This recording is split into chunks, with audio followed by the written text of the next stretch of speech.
Vanishing Object Phenomenon. You set your keys on the counter. You turn away for 2 seconds. When you look back, they're gone. Not moved, gone. 20 minutes later, you find them exactly where you left them, sitting in plain sight on the empty counter you've checked 15 times. Scientists at Harvard identified this as inattentional blindness. Your brain fails to process what's right in front of you. In the famous invisible gorilla experiment by Simons and Chabris in 1999, half of participants failed to notice a person in a gorilla suit walking through a basketball game they were watching. Research by Mack and Rock in 1998 found that people can fail to see even their own name appearing on a screen when focused on another task. But that explanation assumes you weren't paying attention. Online communities like Reddit's r/glitch in the Matrix document thousands of cases where multiple people witnessed the same vanishing act simultaneously, keys disappearing while 3 people stare directly at the counter. If our brains can collectively fail to see something that obvious, what else are we missing? The universe might have a rendering problem. When too many things demand processing power, non-essential items get temporarily unloaded. Your keys aren't important to the cosmic simulation until you need them. When you actively search for them, reality hastily re-renders them back where they belong, hoping you won't notice the glitch. The phone call from nowhere. Your phone rings. The number looks familiar. Maybe it's your own number. Maybe it's a deceased relative's. You answer. Hello. There's breathing, static, or sometimes a voice that sounds exactly like yours. Then the line goes dead. When you check your call history, there's no record of the call. These phantom calls aren't just urban legends. On September 12, 2008, Charles E. Peck died in the Metrolink train crash in Chatsworth, California, one of the deadliest rail disasters in U.S. history that killed 25 people. In the 11 hours following his confirmed death, his cell phone made 35 calls to his fiancée, son, brother, sister, and stepmother. When answered, there was only silence or static. Phone records verified the calls originated from his phone. His body was found 12 hours after the crash. The phone was never recovered. Skeptics suggest the calls were automatic redials triggered by the damaged phone or network glitches. But that doesn't explain why the calls stopped exactly when his body was found, or why they went specifically to his closest family members. Telecommunications experts examined the records and found no technical explanation for calls originating from a phone that should have been destroyed in the impact. One theory suggests these calls bleed through from parallel timelines. Our communication networks occasionally cross wires with alternate realities, creating impossible connections. The static you hear might be the sound of universes grinding against each other. Hello? Is anyone there? Can you hear me now? I need to connect. The staircase loop. You're walking up a staircase in an unfamiliar building. You climb one flight, then another, then another. You should have reached the top by now, but the stairs keep going. You've climbed 7 flights in a 3-story building, where you finally give up and go back down. It only takes 2 flights to reach the ground floor. This spatial impossibility has a mathematical foundation. In 1959, mathematician Roger Penrose and his father Lionel Penrose published a paper describing the Penrose stairs, a staircase that forms a continuous loop while perpetually ascending. It's an impossible object that cannot exist in 3-dimensional Euclidean space. Yet people report experiencing exactly this phenomenon in ordinary buildings. Online forums document hotels with elevators that occasionally stop at unlisted floors between the numbered ones that don't appear on blueprints. Security footage sometimes shows elevator panels displaying impossible floor numbers, 2.5, 13A or negative floors in buildings with no basement. These architectural anomalies might occur when space itself becomes corrupted. Reality constantly calculates the relationships between objects and locations. Sometimes these calculations produce errors, recursive loops, impossible geometries, spaces that exist in mathematical terms but shouldn't be physically accessible. The Mandela Effect mass memory. Thousands of people remember Nelson Mandela dying in prison in the 1980s. They remember news coverage, the funeral, details about his widow's speech. But Mandela was released in 1990 and died in 2013 as president. These aren't isolated misrememberings. Entire communities share identical false memories with specific details that never happened. The term was coined by paranormal researcher Fiona Broom in 2009 after discovering she shared this false memory with others at a conference. Since then, databases have documented thousands of examples. People swear the Berenstein Bears were spelled Berenstein, that the Monopoly Man has a monocle, he doesn't, that Sinbad starred in a 1990s genie movie called Shazam. That Sinbad movie has been thoroughly debunked. Snopes investigated it. Sinbad himself has repeatedly denied it. No footage exists. The false memory likely comes from combining Shaquille O'Neal's actual genie movie Kazam from 1996 and a 1994 TV special where Sinbad hosted a movie marathon dressed as a genie. Our brains merge these memories into a movie that never existed. But here's the mystery. Why do thousands of people remember specific scenes? A broken doll, a pool party, even the VHS cover design. Psychologists call this confabulation, false memories created by combining real elements in impossible ways. What makes the Mandela Effect disturbing is the specificity. People don't vaguely misremember. They recall exact details that match across geographically dispersed populations. Every time you recall a memory, you're not accessing a file, you're reconstructing it from pieces. Each reconstruction can introduce errors. Your entire past could be rewritten through neurological reconstruction, and you'd wake up believing it had always been that way. The time slip shopping trip. You enter a store you've never seen before. The products are different. The prices are wrong. The money looks strange. The other shoppers dress like they're from another era. You buy something just to prove it happened. When you leave and look back, the store is gone. In its place is an empty lot or a completely different building that's been there for years. Bold Street in Liverpool has become famous for these reports since 1996. The most cited case involves an off-duty police officer named Frank, who, in July 1996, walked down Bold Street to meet his wife. Within seconds, he found himself surrounded by 1950s vehicles, people in period clothing, and shops that no longer existed. He walked into what appeared to be Cripps, a women's clothing store that had closed decades earlier. When he exited and walked a block, he was back in 1996. We need to acknowledge these are anecdotal reports without physical evidence. No one has successfully brought back period-accurate money or products that could be verified. Skeptics point to psychological explanations, dissociative episodes, false pattern recognition, or the brain misinterpreting familiar scenes. Liverpool's architecture contains many preserved Victorian and Georgian buildings that could trigger temporal confusion, but the phenomenon persists globally. Similar time slip clusters appear in Versailles, various London streets, and multiple locations in Japan. People report not just visual changes, but complete sensory immersion, different sounds, smells, even air quality. Some describe a feeling of wrongness before the slip occurs, as if their nervous system detects the anomaly before their conscious mind processes it. The déjà vu loop. You're having a conversation you've had before. Not similar, identical. You know what they're about to say word for word.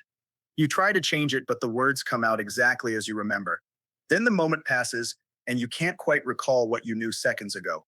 Déjà vu affects 60 to 80% of people, according to research from Colorado State University's Dr. Ann Cleary. It's typically explained as a memory processing error. Your brain incorrectly tags a new experience as a memory, creating a false sense of familiarity. The neurological explanation suggests it occurs when the brain's temporal lobe experiences a brief split in perception. You process the same moment twice, creating the illusion of remembering something that just happened. But what's harder to explain are cases lasting minutes or hours, where people navigate complex situations, knowing every outcome before it happens. These aren't vague feelings, they're detailed foreknowledge that manifests exactly as remembered. People describe a quality of certainty that differs from normal déjà vu. They don't think they've experienced something before, they know they have, with complete clarity about what happens next. The phenomenon might indicate that time isn't linear.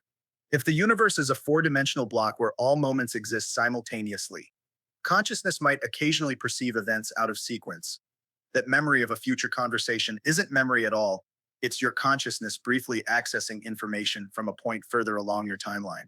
The reason you can't change it is because you already didn't. The timeline is fixed, you're just experiencing it in the wrong order. We've been over this so many times. I know, but I keep forgetting. The probability storm. You flip a coin 10 times. It comes up heads every time. You roll dice and get snake eyes 15 times in a row. Your phone battery dies at exactly 33% for a week straight. You've entered a probability storm where the laws of chance stop working normally and statistical impossibilities become mundane. The most documented case occurred at the Casino de Monte Carlo on August 18, 1913. The roulette wheel landed on black 26 times in a row. The odds of this are approximately 136 million to 1. Gamblers lost millions betting against the streak, convinced that red was due, a cognitive bias now called the gambler's fallacy. The wheel was examined. No defects were found. It was pure statistical anomaly. The Global Consciousness Project at Princeton University documented anomalies in worldwide random number generators during major global events. On September 11, 2001, their network showed significant deviations from randomness, beginning hours before the attacks. However, this research has been criticized. Statistician Edwin May and physicist Jessica Utz found methodological problems, primarily cherry-picking which events to analyze. The observed effects largely disappeared with proper statistical controls, yet probability anomalies continue. In 2009, a Bulgarian lottery drew the same 6 numbers in consecutive draws, an event so improbable that it triggered a government investigation. No fraud was found. These events suggest that randomness itself might be an illusion, a complex pattern we can't normally perceive. What we call random might be deterministic chaos, patterns so complex they appear unpredictable. When the pattern breaks down, when the algorithm generating apparent randomness hits an error, we see behind the curtain. The GPS anomaly. Your GPS insists there's a road where only forest exists. It directs you to bridges that were never built through neighborhoods that aren't there. You follow it anyway, and somehow you arrive at your destination via impossible routes. The path you took doesn't exist on any map, but your car's odometer confirms you drove those miles. Drivers report taking exits that shouldn't exist, driving through areas that maps show as lakes or mountains, and arriving hours early despite taking longer routes. When they try to retrace their path, the roads are gone. The GPS has no record of the route it just guided them through. In 2023, multiple delivery drivers documented GPS systems directing them through routes that satellite imagery shows as impassable terrain. One FedEx driver reported his GPS repeatedly taking him through what maps showed as the middle of Lake Mead. Yet he drove through on a perfectly normal highway. He filmed multiple trips. The footage shows him driving on pavement with mile markers, surrounded by desert landscape. But every map shows only water at those coordinates. The phenomenon intensifies in areas with unusual geology or magnetic anomalies. Death Valley drivers report GPS systems showing roads that lead to destinations hours faster than mapped routes. Park rangers have documented cases of vehicles found in areas accessible only by these ghost roads, with drivers insisting they followed clear highways that vanished behind them. Skeptics suggest mapping errors, outdated satellite imagery, or GPS signal corruption. Some phantom roads might be old military routes, or mining access roads not in commercial databases.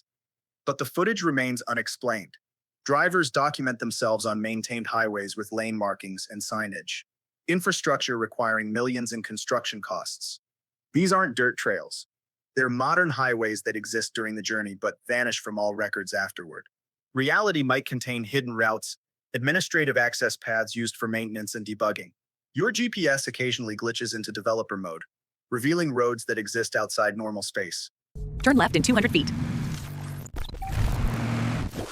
The rendered distance. You're driving through fog when it suddenly clears. For just a moment, you see the world end. Not a cliff or an ocean, nothing. A gray void where reality stops rendering. Then the fog returns, and when it clears again, the landscape continues normally as if that glimpse never happened. Pilots report this phenomenon at high altitudes more than any other profession. In online aviation forums, commercial pilots describe flying through clear visibility when mountains or cities suddenly pop into existence at distances where they should have been visible for several minutes. One pilot documented this in 2019, describing Chicago's skyline materializing instantaneously from nothing, despite calculated visibility exceeding 50 miles. The phenomenon connects to change blindness, a psychological effect where people fail to notice significant changes in their visual field. Researchers have demonstrated that people miss enormous alterations to scenes they're actively viewing, buildings appearing or disappearing, entire objects materializing. Our visual system constantly fills in missing information, creating seamless perception from incomplete data. We don't see what's there, we see what our brain predicts should be there. We might live in a reality that only renders what's being observed, saving processing power by not maintaining areas outside immediate perception. Like a video game that only loads content within view distance, the universe might be cutting corners. Those moments when you catch reality, not fully loaded, you're seeing proof that everything around you is being generated on demand. The question becomes, what happens if you move faster than reality can render? And if our consciousness is constantly reconstructing reality from partial data, how much of what we see was never actually there at all? It seems more complicated than separating two pieces of spaghetti that are stuck together, but it's actually surprisingly simple. We're living in a reality that's constantly glitching, patching, and updating around us. Some of these glitches have scientific explanations: our brains filling in gaps, memories reconstructing incorrectly, probability behaving exactly as mathematics predicts. Others remain genuine mysteries, documented but unexplained. And a few that seemed mysterious have been thoroughly debunked, revealing more about how our minds work than about reality itself. Every impossible thing you've experienced, every moment that didn't quite make sense, those might be your imagination, your brain's reconstruction errors, or genuine cracks in reality. The challenge is figuring out which is which. And that's how spaghetti untangles another mystery of the universe. See you in the next episode.